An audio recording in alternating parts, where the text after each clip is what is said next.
हम सीखेंगे कि कुल पंचायती राज व्यवस्था में कुल कितनी समिति थी और कौन कौन सी समिति जो है एग्जाम में वो क्वेश्चन पूछे जाते हैं कि कौन कौन सी समितियां पंचायती राज व्यवस्था से जुड़ी हुई हैं। तो पंचायती राज व्यवस्था से जुड़ी हुई समितियां आपको नीचे दिया गया है। पहला बलवंत राय मेहता समिति, ठीक है। दूसरा एल.एम. सिंघवी समिति, तीसरा जीवीके राव समिति, चौथा गाडविल समिति, पांचवा अशोक मेहता समिति और थोंगन समिति। ये 6 की 6 समिति पंचायती राज व्यवस्था से संबंधित है। अब चलिए इन 6 के बारे में थोड़ा सा अच्छे से बात कर लेते हैं। अब बताइए कि बलवंत राय मेहता समिति कब आया था, इसकी स्थापना कब की गई थी? इसकी स्थापना की गई थी 1957 में, याद रहेगा।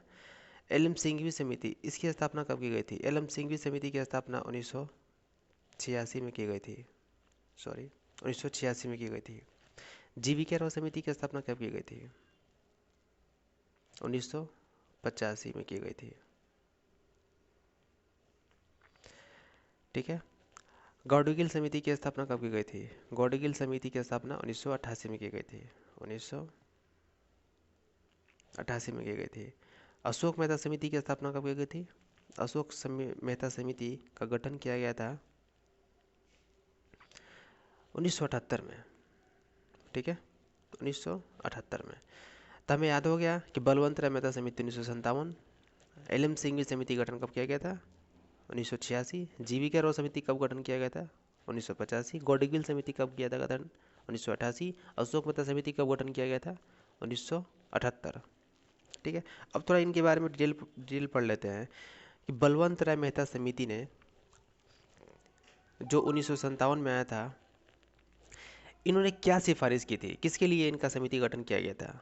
तो ये बहुत इंपॉर्टेंट क्वेश्चन है कि बलवंत राय मेहता समिति ने त्रिस्तरीय पंचायती राज व्यवस्था का सुझाव दिया था। त्रिस्तरीय, इसमें सबसे नीचे कौन था?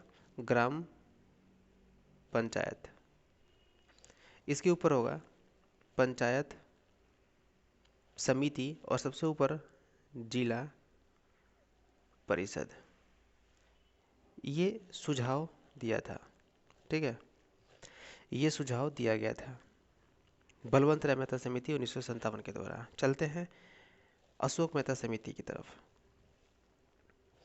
अशोक मेहता समिति ने सुझाव दिया था 2 स्तरीय, इसका गठन किया गया था 1978 में, 1978 में गठन किया गया था और 2 स्तरीय का सुझाव दिया था। 2 स्तरीय कौन कौन था? एक था पंचायत मंडल और दूसरा था जिला परिषद, ठीक है। टॉप पे होगा जिला परिषद, ठीक है। चलते हैं नेक्स्ट, एल.एम. सिंघवी समिति 1986 में आया था, आपको पता है। एल.एम. सिंघवी समिति ने किसकी सिफारिश की थी?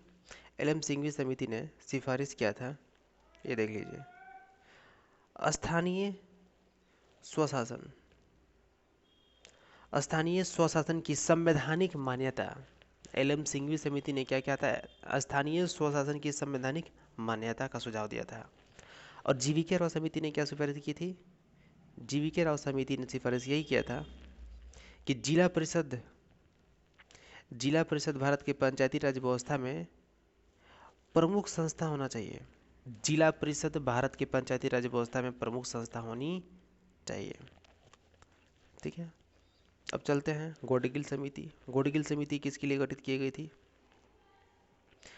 पंचायती राज संस्थाओं को और प्रभावी कैसे बनाया जा सकता है, पंचायती राज संस्थाओं को और प्रभावी कैसे बनाया जा सकता है, ठीक है।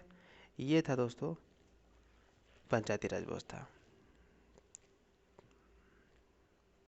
अब कुछ बात कर लेते हैं अकबर के 9 रत्न के बारे में। अकबर के 9 रत्न के बारे में बात कर लेते हैं। जो बीरबल था, बीरबल कौन था? प्रशासक था। अबुल फजल कौन था? विद्वान था, नेता था। फैजी कौन था? भी राजनेता था। टोडरमल कौन था? वित्त मंत्री था। भगवान दास कौन था? मनसबदार था। मान सिंह कौन था? मनसबदार था। तानसेन कौन था? संगीतकार था। अब्दुल रहीम खान खाना राजनीतिक था। और एक सबसे इम्पोर्टेंट क्वेश्चन ये है कि अब्दुल रहीम खान, अब्दुल जो रहीम खान क्या था, एक मुगल का कवि था दोस्तों, यही एक कवि था।